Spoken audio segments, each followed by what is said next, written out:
A monument was unveiled outside the International Security Assistance Force headquarters, with inscriptions in English, Pashtu and Dari, in honor of the fallen at ISAF Headquarters. The monument pays tribute to the sacrifices made by the courageous servicemen and women in support of Operation Enduring Freedom. ANSF and ISAF representatives from various regional commands were in attendance. An Afghan National Army Imam and the senior NATO chaplain conducted the service of sacrifice to remember the fallen.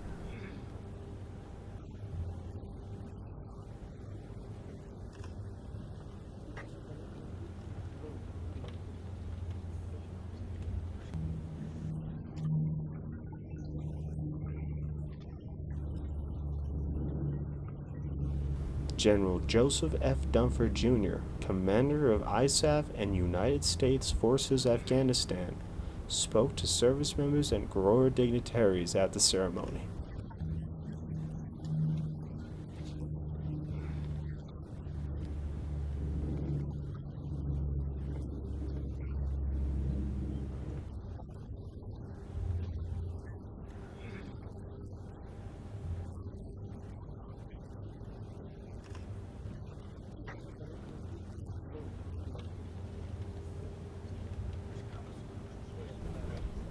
Four wreaths representing the various elements of ANSF and ISAF were placed by GIRoA ministry representatives in front of the memorial. Staff Sgt Salazar for ISAF HQ Public Affairs.